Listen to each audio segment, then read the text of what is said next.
Pode ser, pode ser. Vamos lá. Bom, boa noite a todos. Eu queria, em nome da 39ª subseção, primeiro agradecer ao Dr. Girard, que está aí despendendo seu tempo nesse bate-papo e nos transmitir conhecimentos, informações e cultura, um assunto extremamente relevante e importante. Gostaria de informar aos presentes que nós temos, os que precisarem de certificado de horas ou quiserem o certificado do evento, que acessem o site da subseção, enquanto nós vamos tendo a palestra, para efetuarem o cadastro, porque o nosso controle de certificados é pelo cadastro da subseção. Então, procura lá a palestra, faz o cadastro, que nós vamos poder fazer o encaminhamento do certificado, e todos aqueles que se inscreverem estarão automaticamente ganhando, não é nem concorrendo, terão o direito a um curso de extensão do Damásio. Na sexta-feira, o Damásio fez uma parceria com a AB, está, dentre alguns cursos selecionados que ele tem, oferecendo gratuitamente a inscrição, a participação. Só que para isso nós precisamos da inscrição, porque é essa lista de inscrição que vai para o Damásio saber quem são os beneficiados disso. Queria aproveitar, deixar comunicado a pedido da nossa Comissão de Cidadania e Ação Social, que o mês de agosto, que é o mês que eles fazem a arrecadação de brinquedos e doces para uma comunidade carente para ser entregue no mês de outubro, que como nós não estamos fazendo eventos presenciais, então os que puderem comparecer na subseção, deixar lá um brinquedo usado, um brinquedo novo, um doce, uma roupa, ou até mesmo um livro didático agora com essa nova modalidade de estudo, né? Que eles vão fazer essa entrega para uma comunidade carente de aproximadamente 200 crianças. Então, nós vamos estar aí em setembro trabalhando bastante para atingir o objetivo e já conto com a colaboração de todos os nossos colegas que puderem auxiliar. Doutor Girard, antes que eu esqueça e não peça no final, eu gostaria de vossa autorização, porque nós estamos criando um canal do YouTube para colocar as nossas palestras. Então, gostaria de saber se temos vossa autorização para deixar isso no nosso canal. Com o maior prazer, doutor. Obrigado, doutor Girard.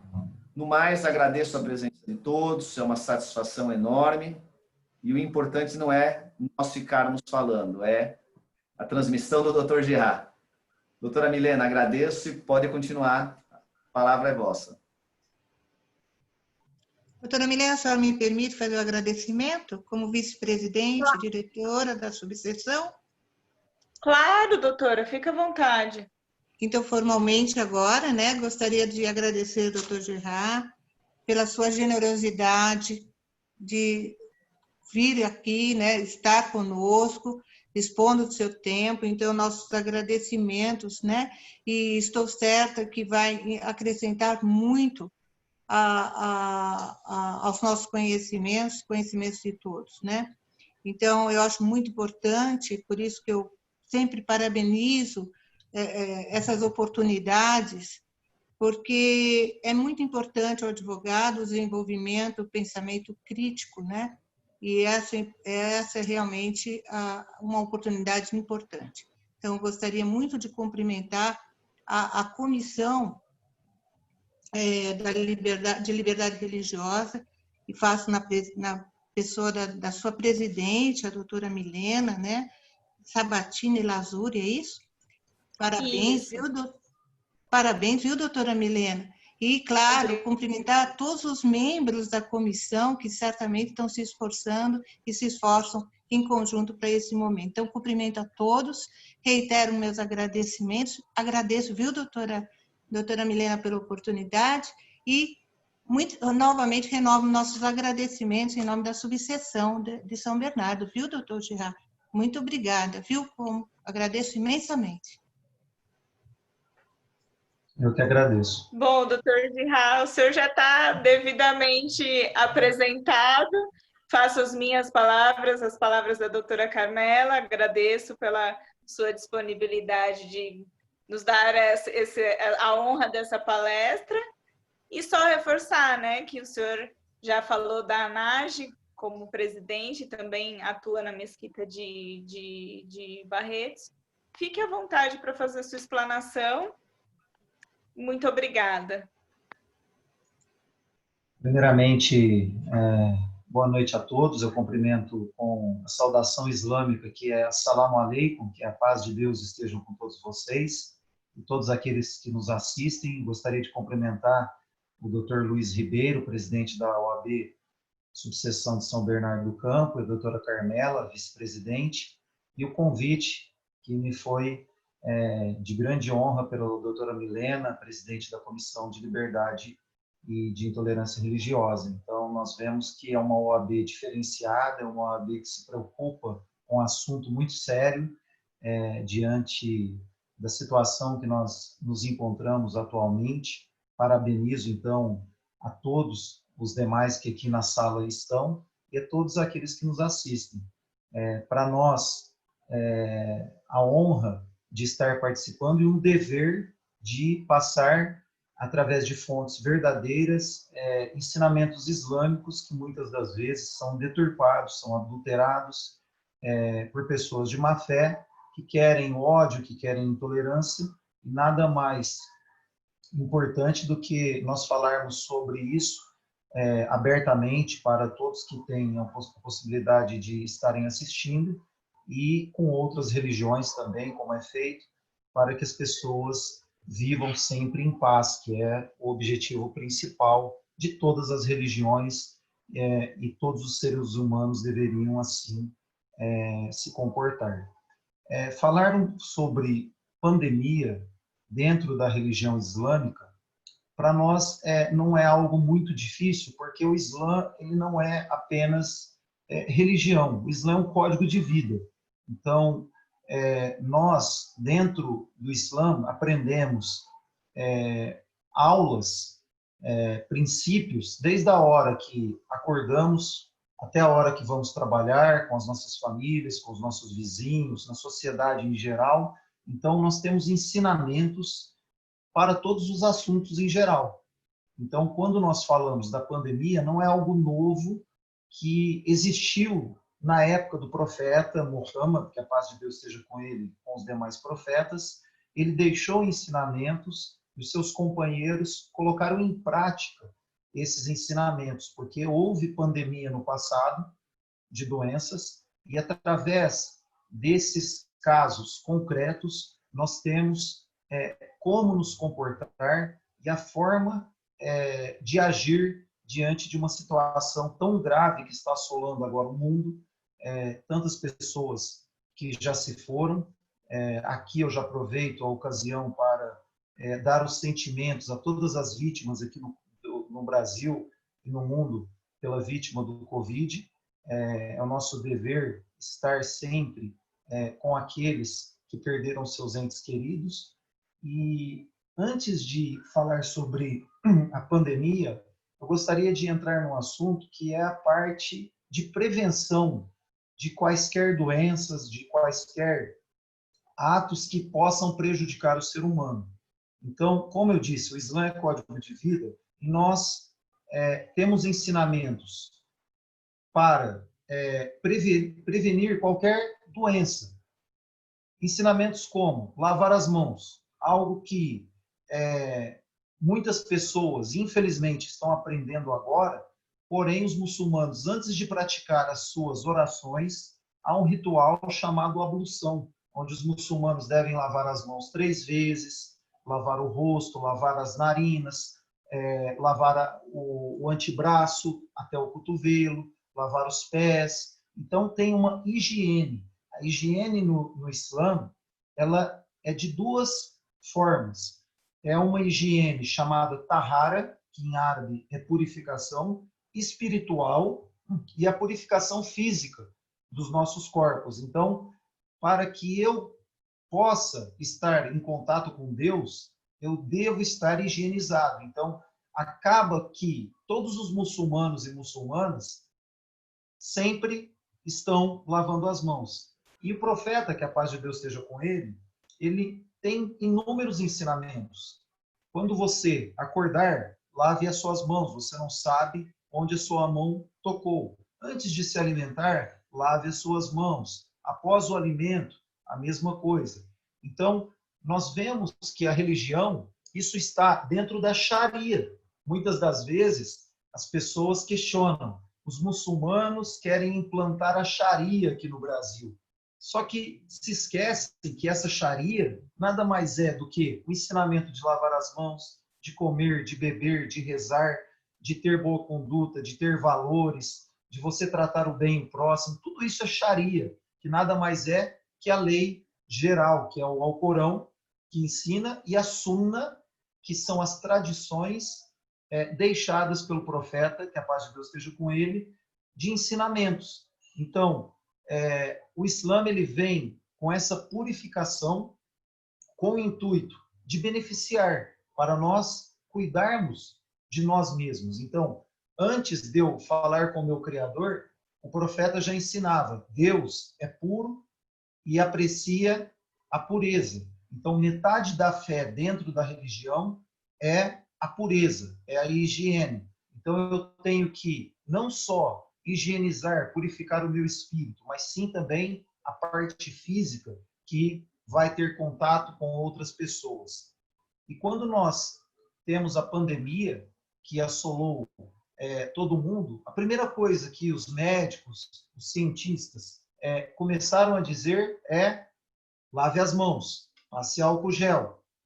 E nós, muçulmanos, há 1.400 anos atrás, já tinha esse ensinamento. Tanto é que o Islã, quando a Europa estava na Idade das Trevas, em que não havia higiene alguma, foram os muçulmanos os pioneiros de levar até eles a questão da higiene, a questão dos produtos de limpeza, produtos para a higiene pessoal. Então, foram os muçulmanos os pioneiros que trouxeram para a Europa, nessa época, que não havia higiene adequada, e morriam-se muitas pessoas pela falta de higiene, porque o Islã, dentro do Alcorão e nas tradições, como eu disse, já passava todos esses aspectos.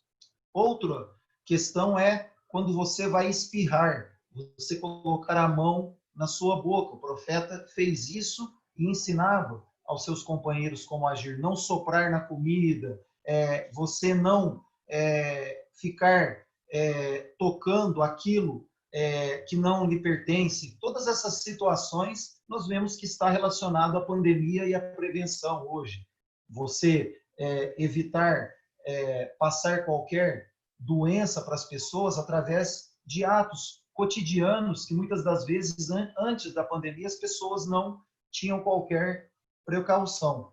Então, o ensinamento da higiene é o primordial, é a base, como eu iniciei.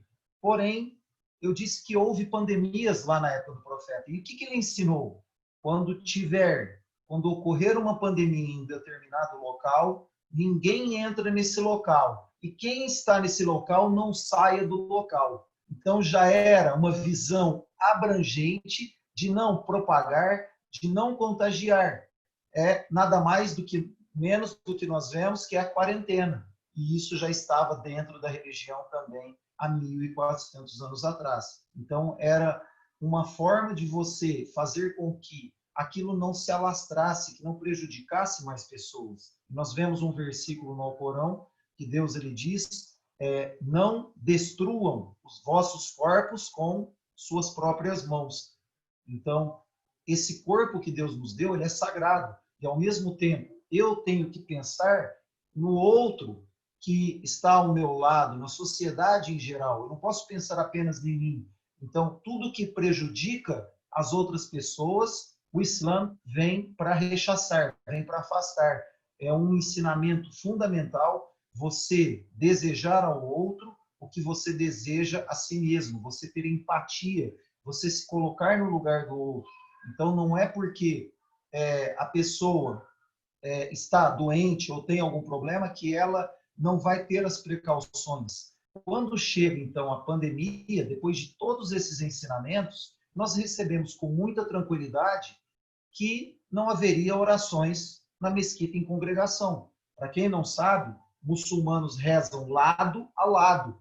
E nós temos prostração, genuflexão, movimentos repetitivos. Então, imagine, lado a lado, com a pandemia alastrando-se por todo o Brasil, no primeiro momento em que havia o decreto federal, que havia decretos municipais, estaduais, nós acatamos com tranquilidade e falávamos, orientávamos os muçulmanos que praticassem as suas orações nas suas casas. É algo que você, por mais que você queira estar na mesquita, os muçulmanos adoram rezar quase todas as orações na mesquita em congregação, para um se preocupar com o outro, para um saber das necessidades do outro, é um momento excepcional. Então, algo que nós devemos usar as máscaras, ter a precaução, não estar em aglomerações, foi algo natural. Por que isso? Às vezes as pessoas questionam, mas eu confio em Deus. Eu estou lá para rezar, eu estou lá e Ele é meu protetor. E aí tem o ensinamento do profeta, que a paz de Deus esteja com ele, que é muito prático e básico, certo? E deixou seu camelo desamarrado. O profeta disse, amarre seu camelo a este beduíno. E o beduíno disse, eu confio em Deus. O que o profeta ensinou a este beduíno na época? Primeiro, você amarra o teu camelo, depois você confia em Deus. Procure os meios que está à sua volta, procure aquilo que está à sua disposição, faça o uso da sua inteligência, do seu raciocínio.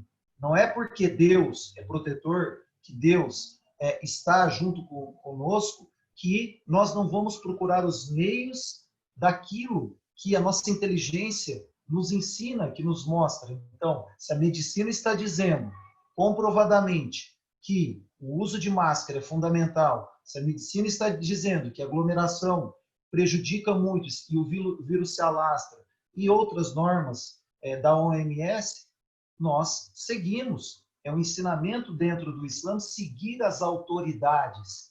Algo que muitos acham que os muçulmanos não seguem as autoridades. É nossa obrigação seguir as autoridades em geral que está acima de nós, independente se o governo é islâmico ou não.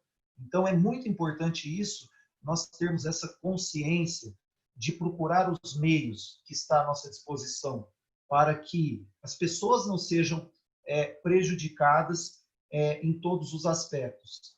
E aí vem os ensinamentos também durante a pandemia de você saber que a economia vai ter problemas, que as pessoas mais necessitadas, que não podem ficar de quarentena, ou aquelas que estão na linha de frente, que necessitam trabalhar, e aquelas pessoas vão estar à nossa disposição e nós devemos saber o nosso lugar na sociedade, nos colocar entre eles. Se eu tenho a condição de ficar de quarentena, trabalhar em home office, eu tenho que saber que há outras pessoas que não possuem essa condição. E aí vem ensinamentos dentro da religião, da caridade, de você ajudar o próximo, de você melhorar a situação das pessoas. E nisso, diversas mesquitas ao redor do Brasil fizeram com grande ênfase, porque acabou que a pandemia coincidiu com o Ramadã, que é um dos pilares da religião, que é o jejum, que nós jejuamos da alvorada até o pôr do sol. Então, antes do jejum do Ramadã, o exemplo que eu dou aqui de Barretos, nós já iniciamos, então, ações de caridade, que nós já fazíamos todos os anos dentro do Ramadã, começamos a fazer antes. Então, colocamos em prática entrega de marmitas gratuitamente para qualquer pessoa que não tivesse condição de retirar diretamente junto ao nosso líder religioso, que executava e fazia, juntamente com a sua esposa, essas marmitas. Foram distribuídas mais de 7.000 marmitas só aqui em Barretos. Comunidades islâmicas de Embu das Artes, na própria favela, distribuíram toneladas de alimentos e marmitas prontas. As mesquitas também, Mesquita do Pari, Mesquita Brasil, Mesquita em São Bernardo, fizeram a mesma coisa, distribuíram álcool em gel aí na cidade de São Bernardo. Os muçulmanos tiveram essa iniciativa. Então, cabe a nós sabermos que essa ação de caridade é você melhorar ou amenizar a situação daqueles que estão em situação mais vulnerável. Porque nós devemos sempre se colocar no lugar do próximo.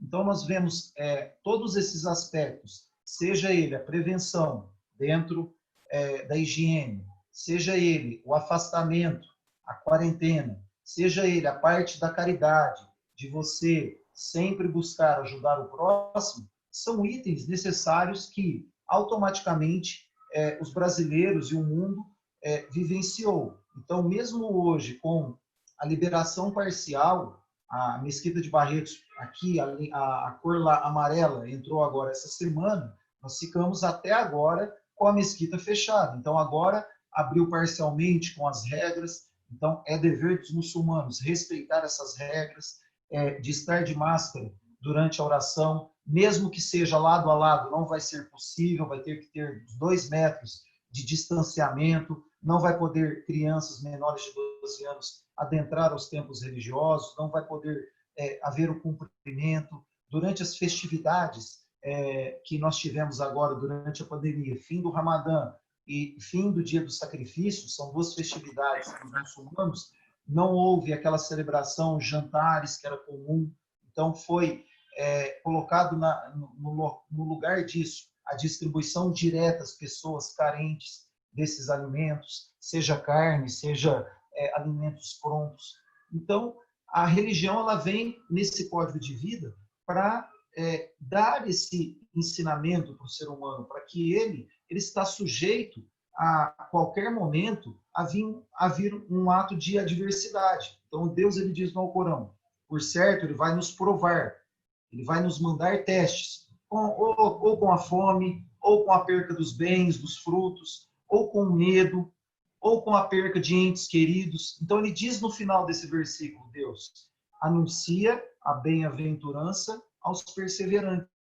Então, você ter o principal neste momento, depois de todos esses aspectos que a religião ensina, a pandemia ela pode chegar a qualquer momento, a qualquer pessoa. E o que nós precisamos no momento de desespero, no momento de medo, no momento em que as pessoas não estão seguras? Paciência. O profeta, que a paz de Deus esteja com ele, ele diz, a paciência é luz. A paciência, ela faz com que você, no momento de escuridão, porque quando você é atingido com uma adversidade, qualquer que seja, você está em completa escuridão, você não enxerga nada. Se você ficar mais nervoso, se você não ter equilíbrio, se você não tiver qualquer bom senso, você vai acabar se prejudicando ainda mais. Então, a paciência ela vem neste momento para nós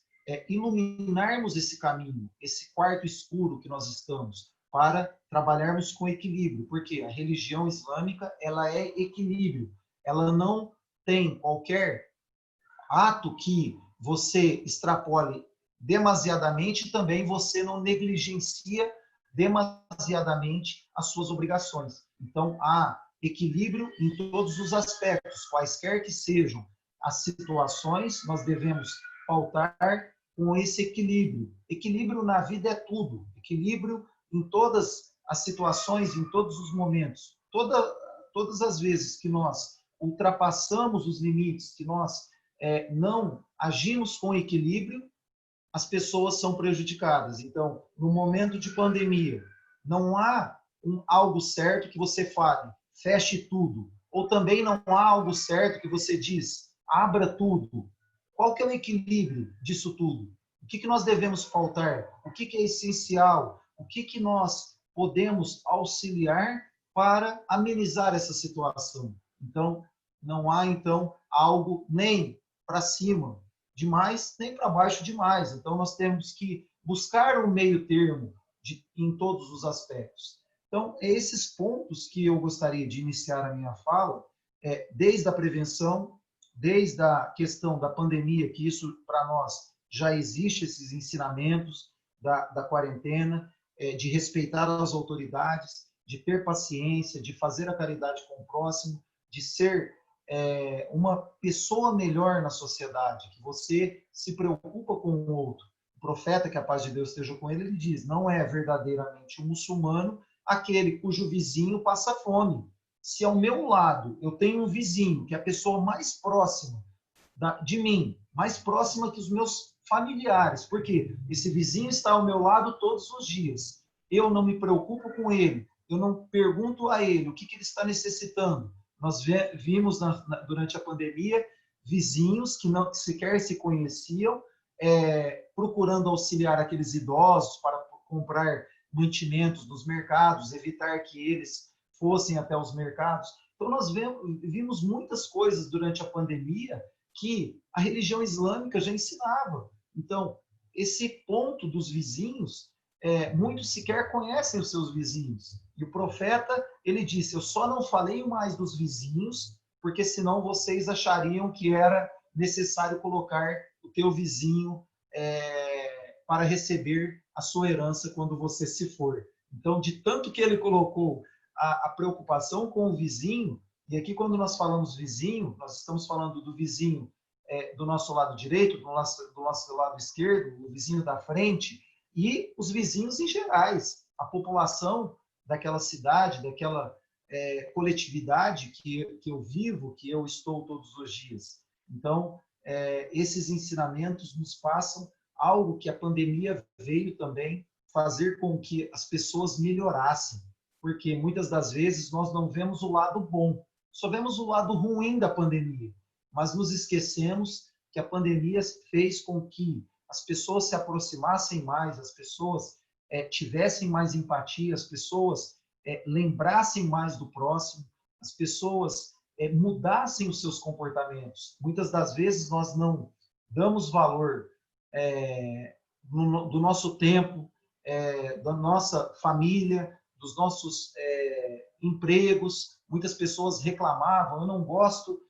desse emprego, eu não gosto do meu trabalho, eu não gosto do meu vizinho, eu não gosto de fulano, ciclano. E a pandemia veio e praticamente nivelou, porque por mais que você more num condomínio com toda a segurança, por mais que você tenha o carro mais confortável, você não vai utilizar o teu carro, você não vai poder sair da sua casa, você não vai utilizar a área de lazer do teu prédio, você ficou em quarentena, você ficou fechado. Então, Deus Altíssimo seja, às vezes o ser humano, por tanta ganância, por tanto ego, por tanta prática de atos ilícitos, ele manda adversidades não como castigo. Nós não vemos dentro do Islã a pandemia como um castigo. Deus, ele diz no Alcorão que ele não injustiça nenhum povo, porém o ser humano injustiça a si próprio. Então, o ser humano que é causador de qualquer injustiça. Deus jamais vai injustiçar qualquer um. E às vezes ele dá uma nova oportunidade para esse ser humano ser ser humano, que é o que está faltando.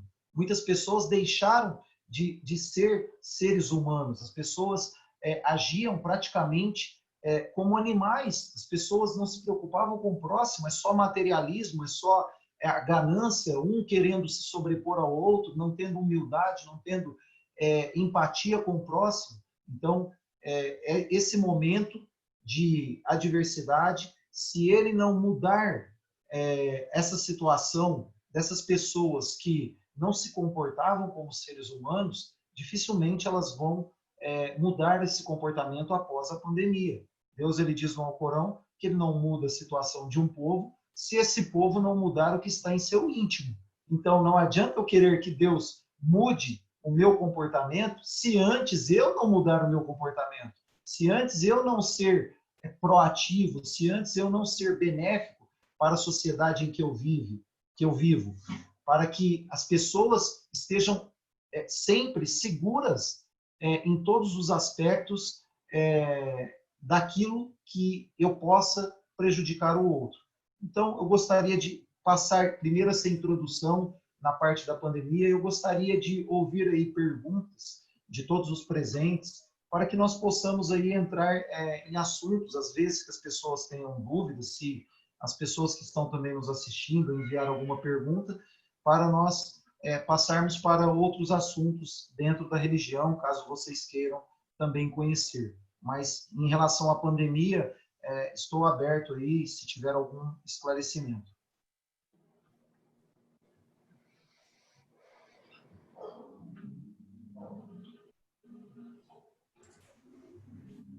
A explanação está tão bem feita que não tem nem dúvida. Obrigado. Sobre a religião propriamente dita, posso iniciar aí alguns aspectos? Doutor Girard, posso, já que ninguém faz pergunta, aproveitar a curiosidade que eu tenho? Sim. De conhecer um pouco das outras religiões. Tudo. Eu tenho até por característica, não sou religioso praticante exacerbado, mas respeito todas as demais religiões. E gostaria de entender um pouco mais. Eu vou usar o termo que não é o adequado, né? Mas a rotina existente, né? Como é que o colega falou que os muçulmanos têm o hábito de ir à mesquita e aí lá vão fazer suas orações, né? E a gente vê, por exemplo, vamos falar da religião católica, né? Toda semana tem a missa, então eu tenho missa todo dia, gosto de ir todo dia. Como é que funciona isso? Não vou dizer que haja um momento para se encontrar com esse ser maior, que aí eu deixo para cada um ter a sua religião. Então, acho que cada um... nós não precisamos depender... Eu digo muito disso, né? Eu acho que se você acredita na sua religião, o seu Deus, seja ele qual que seja, você está presente com ele a cada segundo da sua vida. Você não precisa de um momento para conversar com ele. Mas claro que você acaba tendo algumas, e aí eu diria rotina, né? Ou situações onde você vai ter oferendas, ofertas, ainda que seja uma prece, ou que você vai acender uma vela. Enfim, como é que é? Existe algo assim no islamismo? Existe essa periodicidade? Olha, toda semana a gente ouve falar do Ramadã. Como é que funciona? Eu gostaria de entender isso um pouquinho mais, se o colega puder entrar um pouquinho mais a fundo. Sim. Para nós muçulmanos, nós rezamos 5 vezes ao dia. Essas orações, em regra, elas podem ser realizadas em qualquer lugar. Deus, ele diz que toda a terra de Deus é um local de oração, é uma mesquita. Então, é legal que o muçulmano, o profeta, que a paz de Deus esteja com ele, incentivou que as orações fossem realizadas em congregação. Na oração, há um nível individual, quando eu rezo sozinho, uma recompensa individual por Deus, e há uma recompensa 27 vezes maior quando eu faço em congregação. Seja uma congregação na minha casa com a minha família, seja uma congregação na mesquita. E a mesquita nada mais é que o local em que os muçulmanos se encontram, em que o local em que os muçulmanos estão ali lado a lado e acabam trocando informações, sabendo das necessidades de outros muçulmanos. Então, a primeira coisa que o profeta, que a paz de Deus esteja com ele, ele fez quando ele imigrou de Meca para Medina, quando ele chegou em Medina, foi construir uma mesquita. Então, ele pediu que fosse construída essa mesquita para que as pessoas ali aprendessem, era um local de informação, de aprendizado, para que as pessoas ali fizessem as suas preces, as suas necessidades também eram atendidas ali. Então, a mesquita ela era um local para que todos ali se encontrassem e trocassem essas informações quando necessárias. Então, a mesquita ela vem nesse ponto. Agora, quando o muçulmano não tem condição de estar rezando nas mesquitas todos os dias, ele reza na sua casa, ele reza no seu escritório, no seu local de trabalho. Nós temos 5 orações diárias. Essas 5 orações não demandam mais do que meia hora do dia. Então, nós estamos falando aí de uma média de 7 minutos, 6 minutos e pouco, cada oração, num dia de 24 horas. Então, um dos pilares da religião, depois da crença em um Deus único, que é dever de todo muçulmano. O que é muçulmano? Muçulmano nada mais é que toda pessoa que acredita em um Deus único. Esse é o significado de muçulmano ou muçulmano. Então, se eu acredito num Deus único, se eu solicito ajuda, auxílio a este Deus único, eu sou um muçulmano. Então, cai por terra todas as alegações que muçulmano é terrorista, que muçulmano é homem-bomba, que muçulmano quer matar infiéis. Não, muçulmano, se você cristão acredita num Deus único, se você judeu acredita num Deus único, você é muçulmano. Então, muslim vem dessa palavra, dessa submissão voluntária a Deus. Então, as orações, quando o muçulmano tem a possibilidade, ele acaba fazendo uma ou as 5 orações na mesquita em congregação, e às sextas-feiras, toda sexta-feira, tem a oração congregacional. Essa oração, ela é especial, é uma oração em que os muçulmanos se encontram na mesquita para fazer essa oração. Na segunda oração do dia, que é a oração do almoço, propriamente dita, onde o líder religioso ele faz um sermão neste dia, e esse sermão, casos concretos em geral, fala sobre pandemia, fala sobre conduta, valores, ensinamentos em geral, e depois desse sermão é feita a oração em congregação. Então, aquele dia especial do católico, que é aos domingos, ou para algumas religiões aos sábados, para nós muçulmanos é a sexta-feira. Mas nada impede que o muçulmano trabalhe na sexta-feira, que o muçulmano ganhe o seu sustento na sexta-feira. Nós não guardamos nenhum dia. Fazemos a oração, Deus ele diz no Alcorão, façam a oração e depois corram para procurar o vosso sustento. Vai produzir, vai ajudar pessoas, vai procurar o teu trabalho e etc. Então, a oração ela é o pilar matriz da religião. Por quê? Porque é o contato direto que nós temos com o nosso Criador. Então, quando eu estou fazendo a oração, eu estou falando com Deus. O profeta disse, você quer falar com Deus? Faça a oração. Você quer que Deus fale com você? Leia o Alcorão. Então, são 2 aspectos muito importantes desse contato, essa ligação, essa corda que nos liga até Deus. Então, em todos os momentos, da hora que eu acordo, na alvorada, então em torno aí, depende da cidade, porque cada cidade tem um horário específico, nós seguimos um calendário lunar. Então, 5 horas da manhã, eu já vou fazer a minha primeira oração. Antes de qualquer coisa, eu vou fazer a minha ablução, que eu falei no início, aquela purificação, e vou entrar em contato com o meu Criador. Eu vou agradecer por abrir os olhos. Eu vou agradecer por poder respirar. Uma dádiva que muitos só deram valor quando caíram em UTIs com respiradores. E aqui até eu cito um caso emblemático que aconteceu na Itália, quando chegaram a um italiano, o médico disse, o respirador que o senhor utilizou vai ficar em tantos mil euros, os dias que ele necessitou. E ele sorriu, esse italiano. Eu acho que muitos acabaram vendo essa passagem. E aí ele falou assim, eu estou sorrindo não pelo dinheiro, eu tenho condição de pagar aí esse respirador, a minha estadia aqui no hospital. Agora, me chama a atenção que eu estou aí com 80 e poucos anos e eu respirei do ar de Deus gratuitamente. E hoje eu tenho que pagar para respirar, para uma máquina. Então, a dádiva da saúde, a dádiva de você poder enxergar, a dádiva de você ter um teto, a dádiva de você ter alimentos, tudo isso é uma forma de agradecimento dentro da oração. Então, a oração ela é um agradecimento, ela tem louvor a Deus, nós enaltecemos apenas Deus, nós suplicamos aquilo que nós necessitamos durante essa oração. Então, ela é um conjunto e também o principal é um sistema de freios e contrapesos. Eu acordei 5 horas da manhã para fazer a minha oração, eu sei que meio-dia eu tenho outra. Então, eu não posso cometer nenhum ilícito, eu não posso desagradar a Deus, eu não posso ser uma pessoa ruim, porque daqui a pouco eu vou colocar a testa para o meu Criador. E a parte que mais importante dentro da nossa oração é quando nós estamos com a testa no chão, que é a parte que nós estamos mais próximos de Deus, que o profeta nos ensinou. Então, eu sei que eu tenho oração depois da tarde, eu tenho oração depois do crepúsculo e tenho oração depois da noite.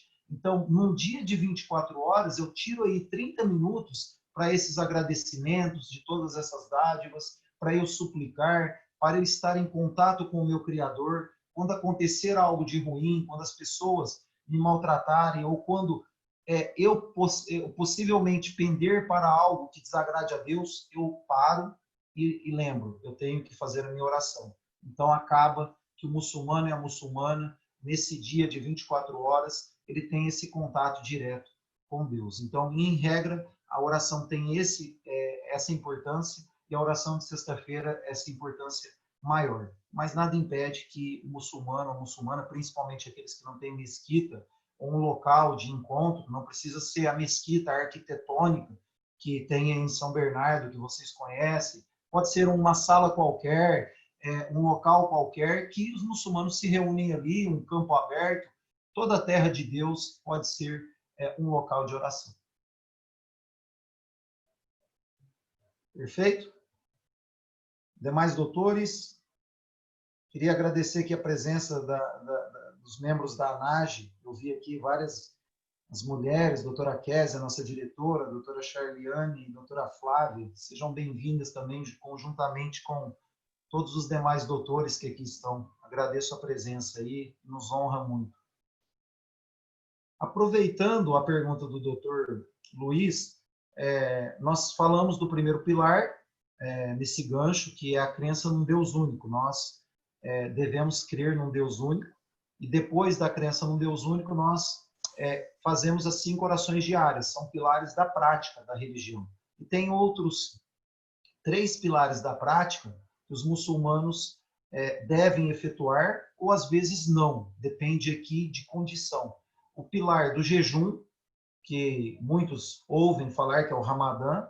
Esse pilar do jejum, toda pessoa, todo muçulmano fisicamente capaz, que a saúde esteja boa, não haja qualquer prejuízo à realização do jejum, ele dá alvorada até o pôr do sol, ele não come e não bebe nada, e, mais importante do que isso, ele faz o jejum da língua, não é apenas o jejum do corpo. Então aqui vem outro ensinamento.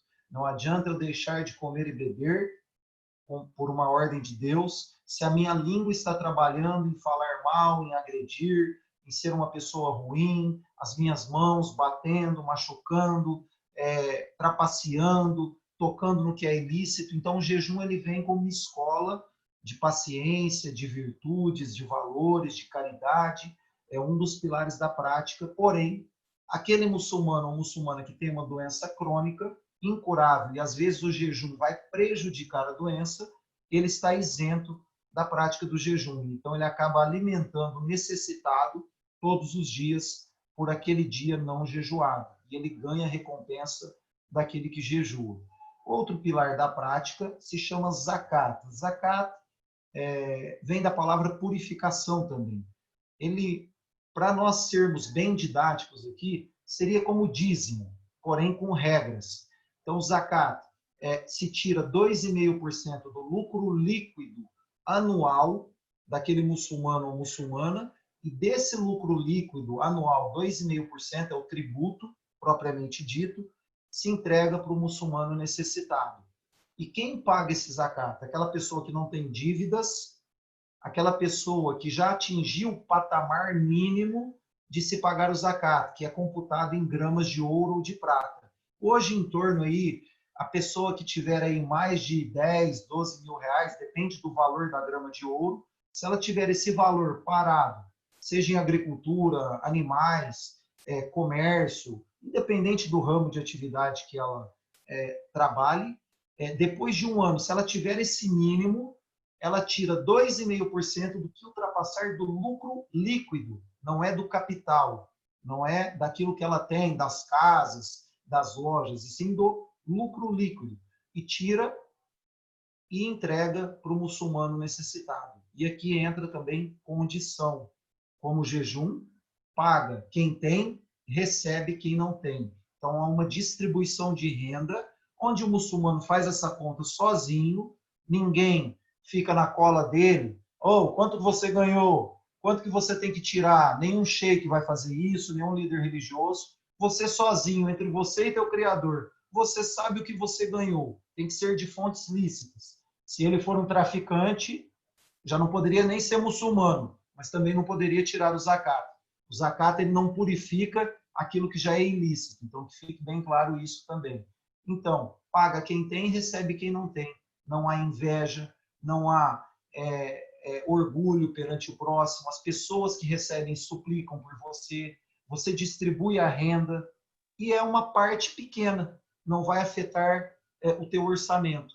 Então não pode haver exploração dentro da religião. E o quinto pilar da prática também é a peregrinação a Meca, uma vez na vida, para todo muçulmano ou muçulmana que tiver condições físicas, financeiras, para ir até a Arábia Saudita, pegar avião, hotel, comida e etc. Se ele detiver essas condições, ele deve fazer isso uma vez na vida. Se não tiver as condições, está isento também da prática desse pilar. Então, nós vemos que dos 5 pilares da prática dentro da religião, nem todos os muçulmanos vão praticar e alguns vão praticar todos, porque aqui depende de condição. Aqui vem corroborar um versículo que Deus ele diz no Alcorão, que ele não sobrecarrega a pessoa acima das suas forças. Então, não tem como você exigir do ser humano, do muçulmano, algo que ele não consiga praticar.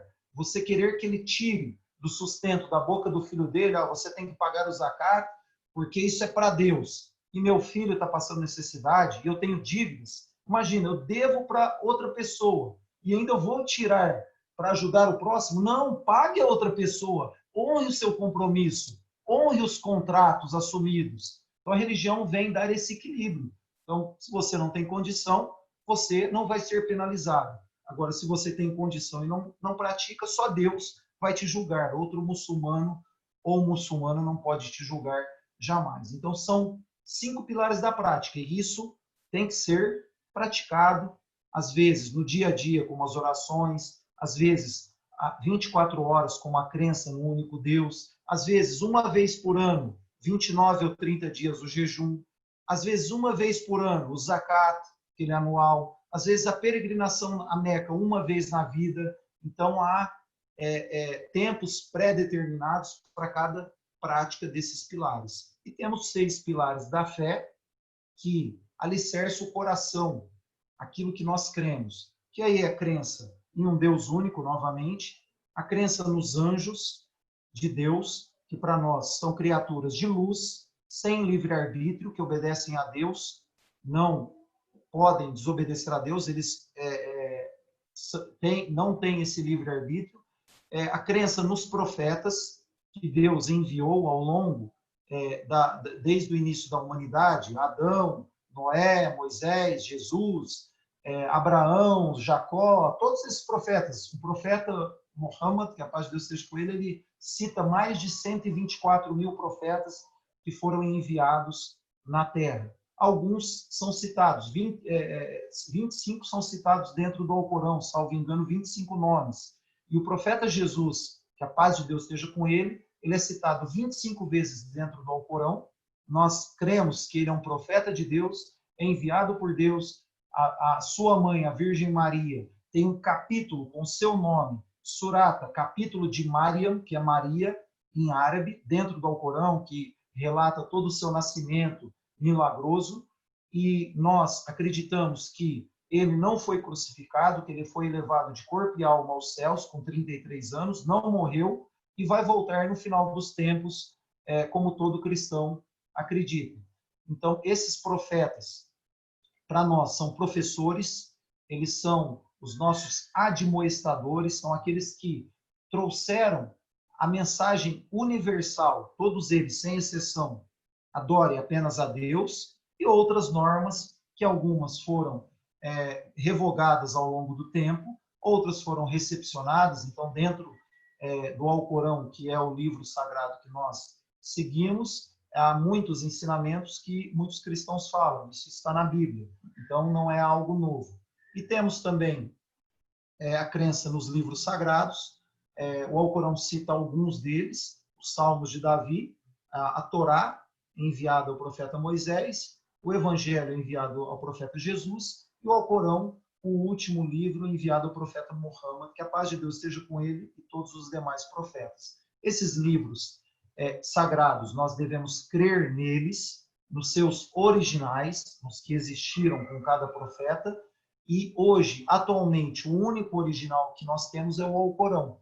Os outros livros acabaram se perdendo e o homem acabou colocando a sua própria lei e adulterou muitos desses livros. Por isso que nós encontramos muitas contradições em outros livros sagrados. Por que contradição? Porque o homem colocou a mão, o homem adulterou para interesses próprios. Então, nós cremos, o muçulmano ele deixa de ser muçulmano se ele disser: eu não creio no Evangelho, eu não creio nos Salmos, eu não creio em Jesus, eu não creio em Abraão, eu não creio em Moisés. Ele deixa o Islã como religião. se ele disser isso.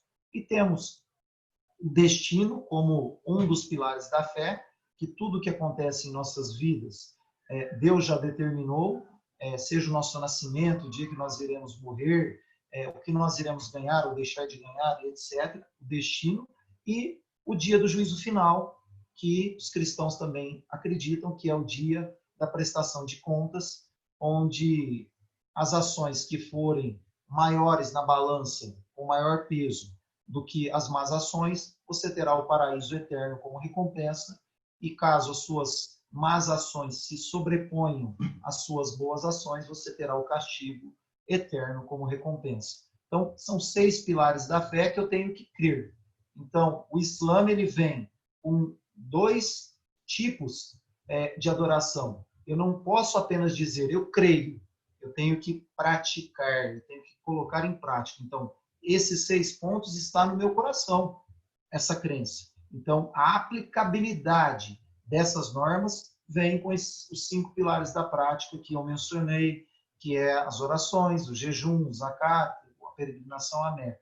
Então, aqui eu mostro que eu sou um verdadeiro muçulmano fiel, que eu coloco em prática aquilo que foi ordenado pelo meu Criador. Então, não fica apenas na teoria, não fica apenas na palavra, e sim nos atos do dia a dia, pois o profeta, que a paz de Deus esteja com ele, ele veio para aprimorar a boa conduta. Aqui é a base de tudo. Deus, eu creio nele. Porém, se eu não tiver boa conduta, a boa conduta que vai fazer com que eu entre no paraíso. É a boa conduta que vai fazer as bênçãos de Deus chegarem na minha vida. Se eu não tiver essa boa conduta, de nada adianta eu rezar, de nada adianta eu jejuar, de nada adianta eu peregrinar a Meca, eu pagar o zakat, eu estou dando murro em pontas de faca. Então, a boa conduta é você ser sempre uma pessoa melhor, que automaticamente você está aplicando todos esses pilares, sejam da fé, sejam da prática na sua vida. Então, são esses pontos que eu gostaria também de passar a vocês para terem uma noção. Mas aguardo pergunta. Eu queria uma pergunta da doutora Carmela, nossa vice-presidente aí, a doutora Milena. Façam perguntas que acharem melhor, porque às vezes eu vou entrando em muitos assuntos que não é do interesse, e é legal, às vezes com as perguntas nós temos aí explanação de dúvidas que são frequentes. Doutor, na verdade tem uma pergunta do Rafael, ele perguntou como que é a visão da família no Islã. O que a religião diz no geral sobre a família? Família é a base de tudo dentro do Islã. A constituição de família, o profeta, que a paz de Deus esteja com ele, ele ensina que você completa a sua fé quando você se casa, quando você constitui família. Então, no Islã não existe namoro, no Islã não existe ficar, você tem que ter algo sério, um compromisso assumido com a mulher ou a mulher com o homem que ela escolheu, e a família, através dela que você vai ter células sadias dentro da sociedade. A base vem da família, do que você ensina para os seus filhos dentro de casa. Então, aqui entra um conjunto de normas e valores de como educar os filhos, de como você tratar a sua esposa, de como a esposa vai tratar o marido. Aqui entra a sunna, que o profeta, que a paz de Deus esteja com ele, que eu disse que é a sunna, nada mais é que a tradição. Então, tem ensinamentos variados desse tratamento, dessa educação, desses valores. O Alcorão, ele diz que depois da adoração a Deus, que é o principal, benevolência com os pais. Então, primeiro eu adoro a Deus, depois benevolência com os pais, tratamento benevolente com os nossos pais. Então, aqui vem o tratamento também da família. Então, raramente você vai encontrar asilos em países de maioria islâmica. Isso é proibido praticamente, porque é teu dever sustentar, é teu dever acolher os seus pais. Então, a mãe dentro do Islã, ela vem como algo praticamente aqui sagrado, que o profeta disse, a mãe em primeiro, a mãe em segundo, a mãe em terceiro, depois que ele falou ali o seu pai.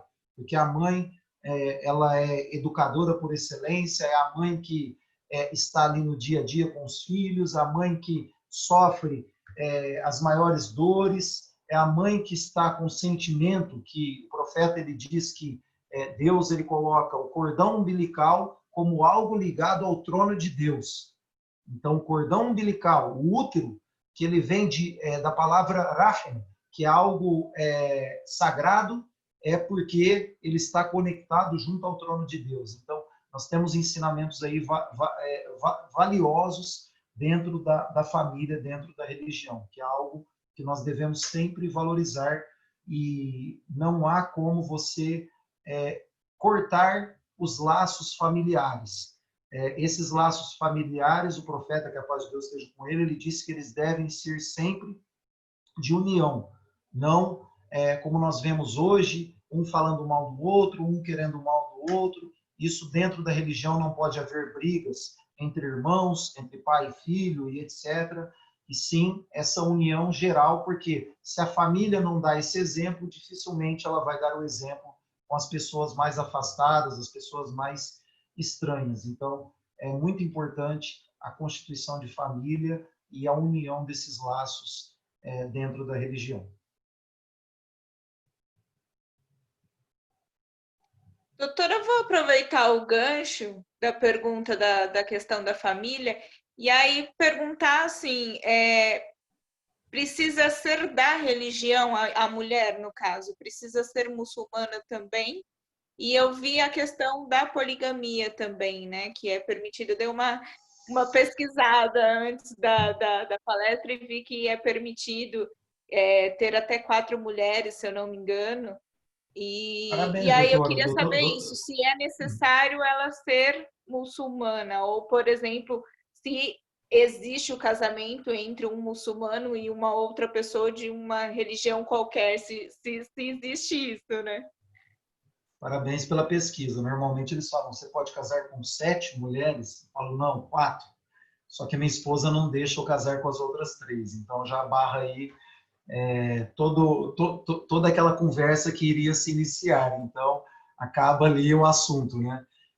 Primeiramente, sobre o casamento, o homem muçulmano, ele pode se casar com qualquer mulher de religião abraâmica, seja ela judia, cristã ou muçulmana. Então, a regra é essa. De preferência, ele se casa com uma muçulmana, porque ele vai saber como a religião é praticada, como que os seus filhos são educados e etc. Mas nada impede que ele se case com uma cristã ou com uma judia. Já a mulher muçulmana, obrigatoriamente, ela se casa com um muçulmano. Ela não pode se casar com um cristão, nem com um judeu, sim com um muçulmano. E aí, perguntam, isso é opressão, isso é injustiça. E nós agimos aqui com a razão. Por que que o muçulmano pode se casar com qualquer mulher de religião abraâmica?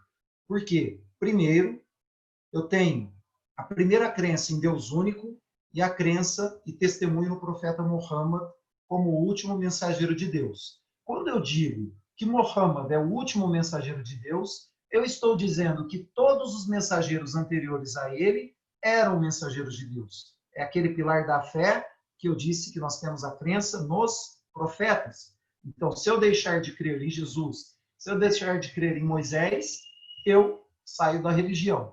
Então, eu creio em todos os outros anteriores a ele. Então, esse é o primeiro ponto. O segundo ponto vem, quando eu me caso com uma cristã, o profeta, ou com uma judia, o profeta, que a paz de Deus esteja com ele, ele nos ensina que é dever do muçulmano respeitar o credo dela. Ele tem até o dever de levá-la até a igreja, de conduzi-la até a missa. Ele fica lá fora, ela pratica o culto dela e ele deve dar essa liberdade religiosa a ela. Agora, quando eu falo, por que a muçulmana tem que se casar com um muçulmano obrigatoriamente? Eu não tenho a garantia que um cristão ou um judeu reconheça essa muçulmana. Por quê? O cristão não reconhece o profeta Muhammad como profeta, o judeu não reconhece Jesus e automaticamente não reconhece ao profeta Muhammad.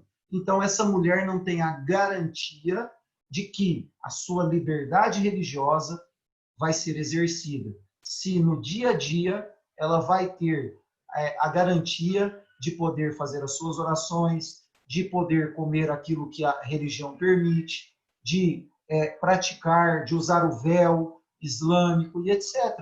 Nós temos casos hoje de mulheres muçulmanas, isso acontece muito de mulheres cristãs que se tornaram muçulmanas e já estavam casadas antes dessa reversão, antes de se tornarem muçulmanas, já estavam casadas com outros homens não muçulmanos. E aquela mulher se torna muçulmana e elas relatam a nós essa dificuldade.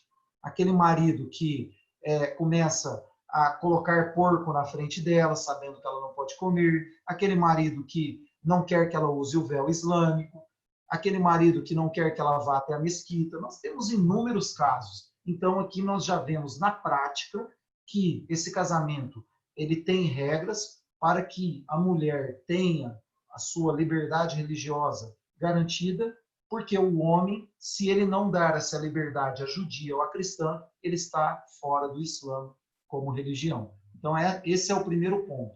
Em relação ao ponto do casamento poligâmico, primeiro nós devemos analisar a situação antes do Islã, não dentro do Islã. Antes do Islã era liberado geral, não havia um número limite de casamentos. Então, o Islã, no Alcorão, vem e reduz para 4. E aqui entra inúmeras regras. As pessoas agem muito com a emoção quando fala assim casamento poligâmico. Então, o profeta, que a paz de Deus esteja com ele se casou com mais de uma mulher. Mas ele casou, por exemplo, com uma idosa. Não foi para ter relações sexuais, sim para acolher. Então, morriam-se muitos homens, muitas mulheres ficavam ali com seus filhos órfãos de pai. Então, havia essa liberação desse casamento, até 4 esposas, para que fosse acolhida aquelas crianças, para que aquela mulher tivesse a sua dignidade, a sua honra amparada, o seu sustento, porque é dever do homem sustentar a mulher. Então, nós temos aqui regras desse casamento poligâmico. Então, se eu não tenho condições financeiras de ter a segunda esposa, eu não posso me casar com a segunda esposa. Se eu não for dar os mesmos direitos e valores da primeira esposa para a segunda, eu cometo pecado quando me caso com a segunda esposa. E nada impede que uma mulher, quando ela se casa com um muçulmano, o contrato de casamento é geral, como nós temos o contrato civil de casamento. A mulher coloque o que ela bem entender. Caso você case com a segunda esposa, eu posso pedir o divórcio. O divórcio é um direito adquirido que a mulher muçulmana tem há 1.400 anos atrás, que as mulheres ocidentais, pelo menos aqui no Brasil, têm de 70, na década de 70. Então, nós vemos que a mulher muçulmana pode pedir o divórcio, coloca no contrato. Se ele casar com a segunda, eu vou me divorciar dele. Coloque regras e etc. Mas é exceção da exceção. Se nós analisarmos hoje, muito poucos casamentos poligâmicos, porque você tem que tratar a sua esposa com dignidade, você tem que dar os direitos dela. O profeta, que a paz de Deus esteja com ele, ele disse no sermão da despedida: tratem bem as vossas mulheres. Então, as mulheres devem ter esses direitos garantidos, e se você casar com a segunda e violar o direito da primeira, de nada adianta esse casamento. Então, aqui nós temos regras práticas de redução, e também, quando isso ocorre, por exemplo, aqui no Brasil, só é válido o primeiro casamento junto ao cartório de registro civil. Não tem como. E também o casamento poligâmico, ele visa evitar o que nós temos atualmente como algo comum, pelo menos aqui e mundo afora. Filhos fora do casamento, doenças sexualmente transmissíveis, divórcios constantes, mulheres sendo utilizadas, amantes ou mulheres com homens que são seus amantes. Então, acaba que trazendo para a sociedade algo que é prejudicial, que acaba com a família, conforme citado lá atrás, e o casamento, quando com a segunda, terceira ou a quarta esposa, exceção ainda maior, ele é público. Todas as pessoas têm conhecimento daquele casamento, têm testemunhas, então não tem como você agir na clandestinidade, de você passar mais problemas sociais que nós já temos. Então, visa também essa constituição de família, mas é exceção hoje, mundo afora, até em países de maioria islâmica. Tinha mais alguma? Foi só essas? Bom, posso então fazer uma pergunta? Pode, fica à vontade. Adorei a sua explanação, estou acompanhando, aprendi muito, né? E me encanta por conta da liberdade religiosa, qual a nossa Constituição contempla e vem efetivamente consagrar o nosso dia a dia, o respeito a todas as religiões. Então, foi muito elucidativa. Eu me encantei quando o senhor fala que os idosos, vocês têm um respeito, como diria, onipotente quase, né? Um respeito de sobremaneira, tal qual me parece ser, pelo menos pelo que o senhor disse, da cultura oriental, né? Colocando realmente o idoso sobre todas as coisas. Então, gostaria de ouvir um pouco mais a respeito dessa questão. E uma curiosidade apenas, não sei nem se procede a curiosidade, mas eu percebi na sua fala que toda vez que o senhor se refere ao profeta, o senhor faz uma reverência, né? E eu não sei se posso até perguntar, mas já que foi dada, né? Pode. Por que essa reverência? Como que funciona? Enfim. E agradecida, reitero aqui meus cumprimentos e parabenizo. Muito obrigado, doutora. Em relação ao cumprimento, na realidade é uma saudação. Todas as vezes que nós falamos o nome do profeta, que a paz de Deus esteja com ele, nós falamos em árabe, sallallahu alaihi wasallam, que a paz e as bênçãos de Deus estejam com ele. Não só dele, quando nós falamos o nome de Jesus, nós falamos que a paz de Deus esteja com ele. Quando nós falamos o nome da Virgem Maria, que a paz de Deus esteja com ela. Então, isso é uma forma... Não? Ah, Não falou. então, tem alguma pergunta aí? Não? Então, é uma forma de você pedir as bênçãos por alguém que foi especial aqui na Terra. Porque, seja qualquer profeta, nenhum é melhor que o outro, são pessoas especiais, escolhidas por Deus, que aqui estiveram. Então, é uma forma de nós pedirmos essa bênção a eles. Então, qualquer figura que Deus elegeu aqui na Terra, são escolhidos. E quando nós pedimos a bênção a eles, automaticamente os anjos, Deus ele diz isso através de um ensinamento, que os anjos também pedem a bênção e pedem coisas boas para nós. Todas as vezes que nós, independente, nós fazemos uma súplica como essa, que é pedir a bênção aos profetas, ou eu suplico que Deus abençoe esse grupo, que aqui estamos, e abençoe todo este país. Deus ele manda um anjo dizer o mesmo para você. O que você deseja para você vai voltar para você. Então, isso é muito importante, que esses atos fazem com que haja união. Sempre você foge da inveja, foge do ego, foge daquilo que vá prejudicar as pessoas. Sobre os idosos, Deus ele diz no Alcorão, um versículo mais ou menos que diz que, com efeito, Deus ele honrou os filhos de Adão e levou eles por terra e mar e deu sustento das coisas benignas e preferiu nitidamente a muitos dos que criamos. É mais ou menos um versículo que eu gostaria de entrar nessa questão dos idosos. E Deus também ele nos mostra que para nós recomendarmos uns aos outros mutuamente a paciência e mutuamente a misericórdia. Então, são ensinamentos que nós devemos ter com os idosos. O que nós estamos falando? Da paciência. E quando uma pessoa atinge uma certa idade, a primeira coisa que você deve ter com o idoso é a paciência, porque ele vai voltar a ser uma criança. Então, nós vemos que o ser humano, ele nasce, ele vem para essa vida chorando. Ele vem para essa vida chorando porque ele está saindo de algo que é confortável, que é o útero materno, e ele chora. E quando ele vai adquirindo força, disposição, ele vai crescendo, ele vai aprendendo aqui com essa vida, com os ensinamentos, chega numa certa idade que ele chora para quando sair dessa vida. Então, as pessoas que aguardavam aquele ser humano quando ele estava chegando na barriga da mãe, elas choravam e davam risadas de alegria quando o bebê chegava. Esse bebê, ele cresce, ele adquire força, e quando ele chega numa idade mais longa, ele está próximo da morte, ou acaba acontecendo a morte, que vai chegar a qualquer um de nós. Aquelas pessoas que davam risada, hoje choram pela morte de quem foi, e aquela pessoa que antes chorava quando ela via essa vida, hoje ela chora para não sair dessa vida. Então, é algo que nós devemos analisar, porque todo ser humano é assim.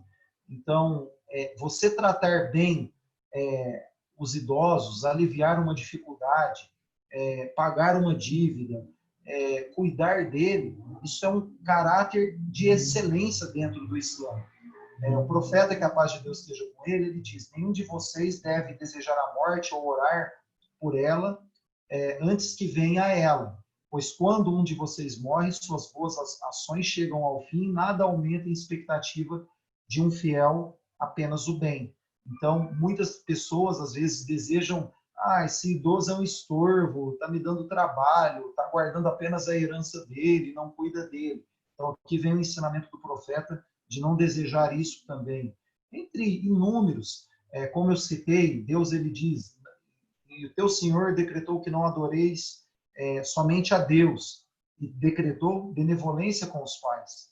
Aí Deus ele diz nesse versículo: se um deles, ou ambos, os pais, atingem a velhice junto de ti, não digas, ufa, nem os maltrates, e diga dito nobre, e baixa as asas da humildade por misericórdia, dizendo: Senhor meu, o versículo diz: tenha misericórdia deles, quando eles cuidaram de mim enquanto eu era pequeno.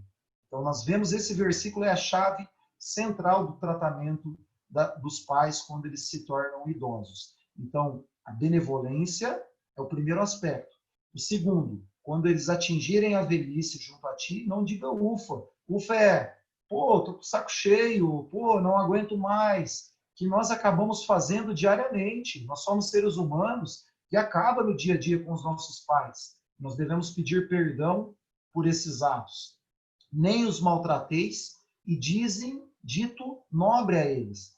E no final, Deus ele está dizendo: baixa a asa da humildade por misericórdia. E aí Deus ele coloca: diga, Senhor meu, tenha misericórdia deles, como eles tiveram de mim. Porque quando eu era pequeno, eles cuidaram, e agora eles necessitam deste cuidado. Então, o profeta ele vem nos mostrar que honrar pai e mãe, os nossos avós, é algo que nós devemos ter, porque se um dia nós fomos crianças e alguém cuidou de nós, um dia nós ficaremos mais velhos e, ao mesmo tempo, nós necessitaremos de cuidado de outras pessoas. Ninguém pode achar que lá na frente eu vou estar de bengala e etc., eu não vou estar conseguindo andar e eu vou precisar de outra pessoa, e principalmente daqueles mais próximos que estão de mim. É uma questão que muitos não pensam nisso, porém nós vivemos em sociedade e isso é algo que todos devem raciocinar, porque o mundo dá voltas e nós necessitamos um dos outros. Aqui é uma troca de auxílio, uma troca de informações, porque Deus ele diz no Alcorão que ele criou povos, tribos e nações para conhecer uns aos outros. Este é o motivo da criação. Então, nós fomos criados de diferentes povos. No outro versículo ele diz que ele nos criou em línguas diversas, cores diversas, para essa troca de informação e para que um não se ache melhor que o outro. Não sei se eu fui bem claro, doutora. Perfeito, perfeito. E a visão humanista, né, da religião me encanta, não? Uma visão humanista muito grande. Sim. E como diz o Celso Laffer, né, na verdade, não existe raças, né? Existe Sim. uma raça, só que é a raça humana, né? E, portanto, é a devoção a Deus. Parabéns, viu? Muito obrigada pelo esclarecimento. Obrigado. Doutor, Mais tem algum? uma pergunta da Natália. Ela quer saber se existe uma contraposição a Deus, né? O bem e o mal, ou como nas religiões católicas e evangélicas, a figura do diabo. Se vocês também têm essa visão. Sim. Sim. No Islã, primeiro que algo legal de passar aí a todos é que aquele pecado de Eva, no Islã, não existe para nós. Adão, ele e ela pecaram, ambos pediram perdão a Deus pelos seus erros e foram perdoados por Deus. Então, ninguém arca com o pecado do outro.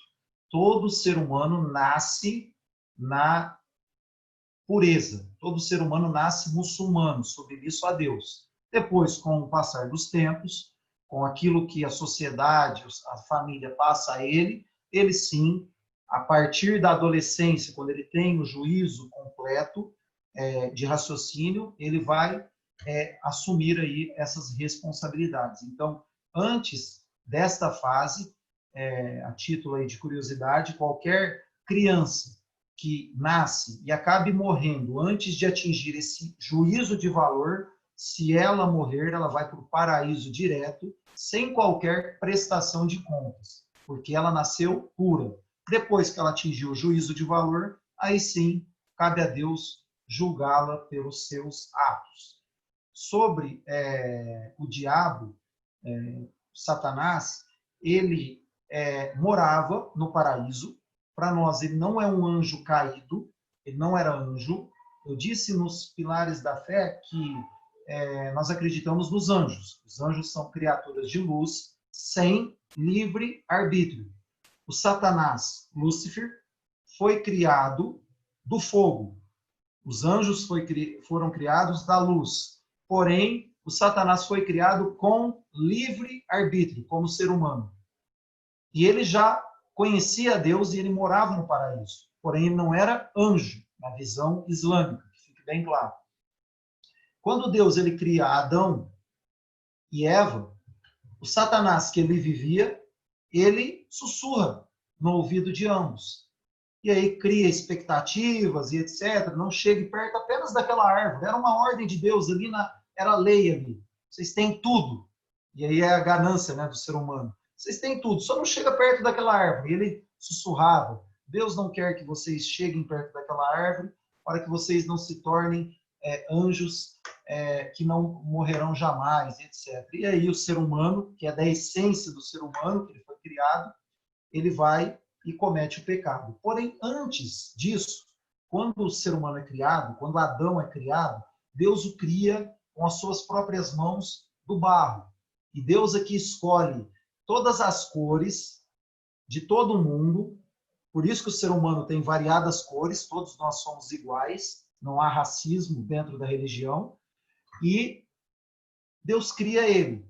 E aí Deus ordena que os anjos se prostrem em sinal de humildade à criatura que Deus fez, que era o ser humano. Os anjos não têm livre-arbítrio, se prostram em forma de agradecimento a Deus. E solicita a mesma coisa a Lúcifer, que ali estava. Lúcifer não se prostra. Ele diz: eu sou do fogo, eu sou melhor que ele. Então aqui entra o primeiro pecado cometido, que é o orgulho, que é você se achar melhor que o outro. Então, quando nós praticamos esse pecado, nós estamos lembrando do pioneiro, que era Lúcifer, que não obedeceu a Deus e foi amaldiçoado por Deus e expulso do paraíso. E aí, Deus coloca depois que perdoou Adão e Eva aqui na terra, para morarem aqui, e nós descendemos de Adão e Eva. Nós muçulmanos não dizemos nós somos filhos de Deus, nós dizemos nós somos servos de Deus e filhos de Adão e Eva. Todo ser humano descende de Adão e Eva. E Lúcifer volta até Deus, estou resumindo aqui para a gente ganhar tempo, volta até Deus e diz: ó meu Senhor, ele conhece a Deus, ó meu Senhor, já estava amaldiçoado, permita que eu viva entre eles, que eu vou desviá-los da adoração a ti, que é a adoração ao único Deus. Deus, ele diz, terá permanência até o dia do juízo final. Porém, quem crer em Deus, quem obedecer a Deus, ele não tem poder algum. Ele não tem como desviar aquele ser humano. Porém, ele existe, ele está entre nós, ele tem um exército, eles têm uma coletividade entre eles que estão em outro plano, nós não vemos. E aqui tem criaturas do fogo que adoram a Deus, tem criaturas do fogo, chamados gênios, que não adoram a Deus, e o Satanás, o Lúcifer, é o chefe. E ele está entre nós. E quem crer em Deus, quem obedecer a Deus, ele não tem poder algum. Então, o poder dele é de sussurrar, é de causar a briga, é de causar a separação, é de causar a intriga. Tudo que nós vemos, quando as pessoas estão brigando, aqui entra o ensinamento do profeta, que a paz de Deus esteja com ele. Você está brigando. O que o profeta diz? Quando alguém estiver brigando com você, você baixa o teu nível. Você não cresça no nível dele. Porque se você crescer, fogo em cima de fogo, é mais fogo. Então, ali naquela discussão, os ânimos muito a flor da pele, etc., as pessoas acabam prejudicando, e aí entra separação, entra briga, entra assassinatos, entra vias de fato e etc. Então, o profeta diz, abaixa. Quando um estiver gritando, você não grita. Você tenta acalmar outra pessoa. E, ao mesmo tempo, tem outro ensinamento, quando você estiver nervoso, vai e faz ablução, que é a purificação antes da oração, que eu disse, você se lavar. Por quê? Satanás é do fogo e a água apaga o fogo. Então, quando você está muito nervoso, você faz ablução, lavar as mãos, o rosto, a narina, você se acalma, você volta no teu equilíbrio. Então, aqui é um ensinamento que ele está entre nós, existe sim, mas não é anjo, é criado do fogo e tem livre-arbítrio como ser humano. E aqui eu aproveito para nós vermos a gravidade que nosso querido Sheikh Jihad, que é de São Bernardo, certa vez, ele, numa palestra, ele nos ensinou o seguinte, se nós analisarmos todas as desgraças que hoje ocorrem no mundo, estão pelo orgulho que Satanás teve, depois do orgulho, a ganância que Adão e Eva tiveram de ir até a árvore que era proibida, e depois da inveja de Caim ter matado Abel. Orgulho, ganância e inveja. São 3 atos que, se nós analisarmos todas as desgraças existentes hoje na Terra, nos remete, primeiro, ao pecado maior, que é o orgulho, você achar que você é melhor. Deus é maior que todos nós, você não é melhor que ninguém. Se coloque no lugar do outro. Você pode ser melhor que o outro no grau de fé. Quem sabe disso? Só Deus. O resto, você é ser humano, vai ser enterrado, vai estar no mesmo buraco, os vermes irão te comer, você não é nada. Você vai com as suas ações que você praticou aqui.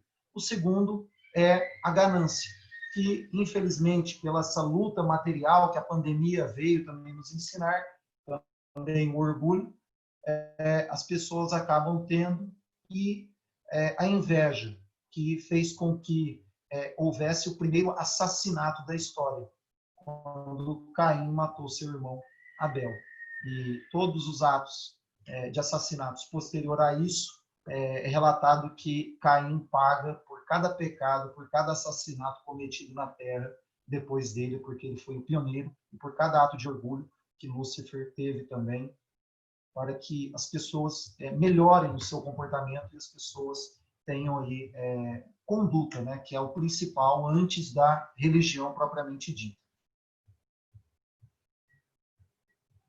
Pergunta muito boa, viu? Parabéns.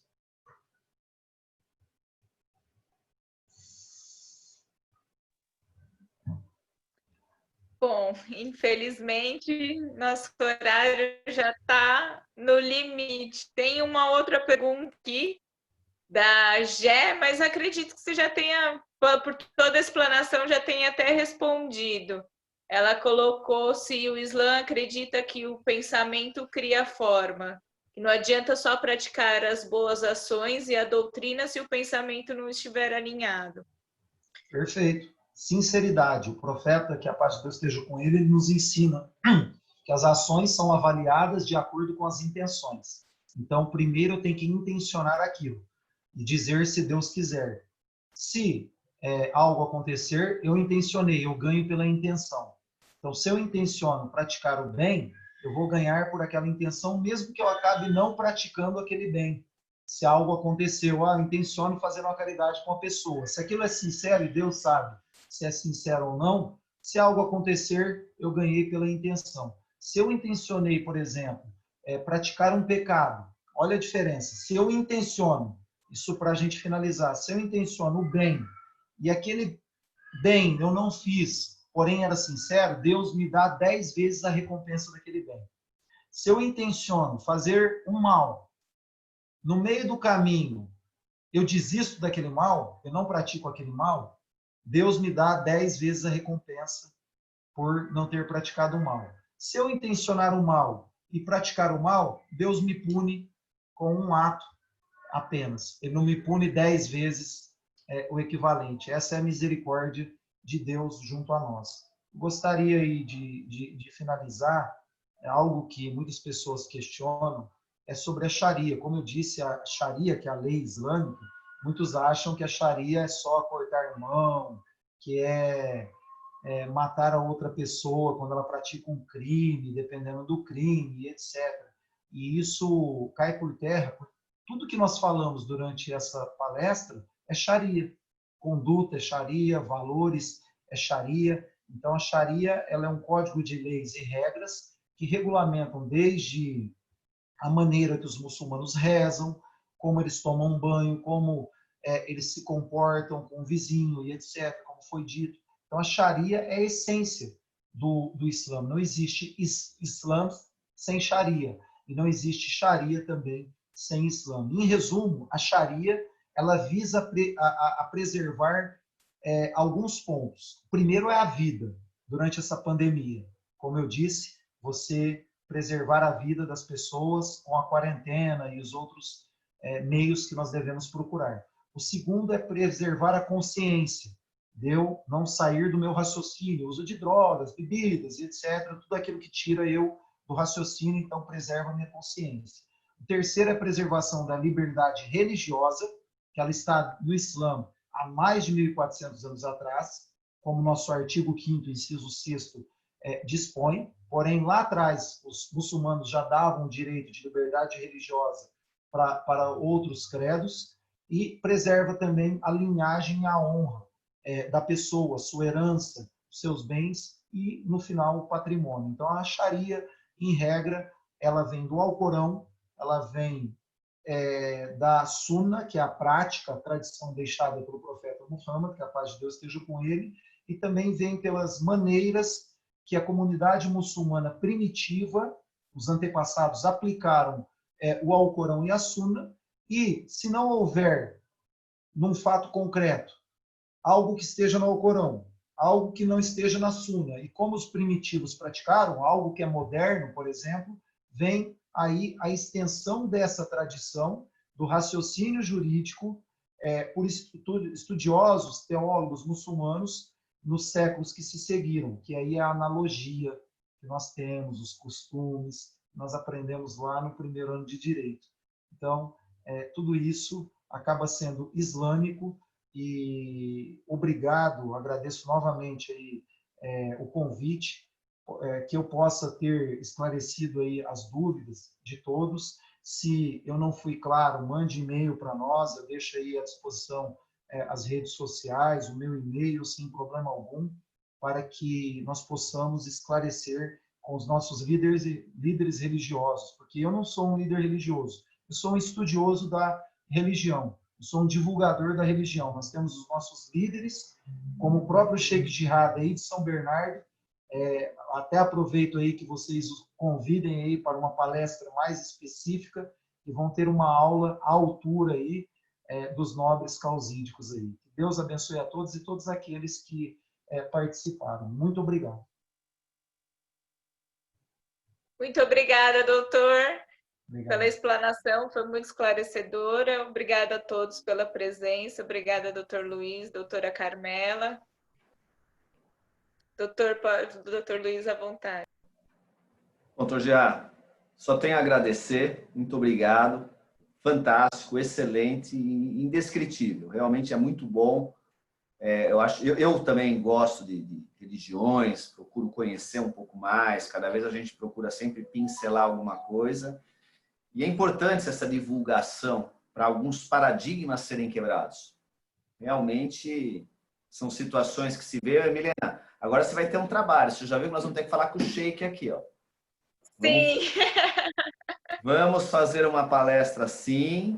Vamos, o que precisar, eu procuro. Como a gente estava comentando lá no começo, né? Eu tenho bastante contato com a comunidade aqui. Eu posso ver com eles o que precisar para a gente tentar fazer essa ponte. E, doutor Girard, também se puder conversar com ele, transmitir nosso convite, nos passar o contato. Está à disposição, doutor. Sheikh Jihad ele é nosso orientador lá na ANAG e está à disposição. Ele vai ficar muito feliz de estar com vocês todos e depois até presencialmente aí na OAB estaremos aí junto com ele. Fique tranquilo Com que certeza. já pode marcar a data. A doutora Milena já pode marcar a data. Olha lá. Mas Com certeza, pode fechar. compromisso assumido, gravado e Assumido. testemunhado. Então, só queria agradecer a presença ilustre que nós temos aqui do Dr. Fernando Duque Rosa, presidente de Diadema, também prestigiando a palestra. Obrigado, doutor Fernando. Obrigado, doutor. Foram muito felizes na escolha, foram muito, como assim dizer, sem palavras. Foi realmente, estão de parabéns a doutora, o doutor Felipe, toda a equipe aí da comissão, trabalho fantástico. E continuem assim, eu acho que é isso que nós precisamos mesmo, essa divulgação das culturas e das religiões. Porque, como bem dito, nós somos todos filhos de um único ser superior. Não importa a religião, não vou mensurar. Cada um escolha o nome que quiser. Mas eu acho que todos nós somos irmãos e assim devemos nos tratar. Ainda que às vezes tenhamos nossas rusgas. Mas faz parte. E temos que quebrar esses paradigmas. Fica uma próxima, vamos fazer um debate, uma mesa redonda entre religiões. Fantástico. Obrigado. Uma boa noite a todos. E mais uma vez, doutor Girard, muito obrigado. Obrigado. Salam, paz a todos. Deus abençoe.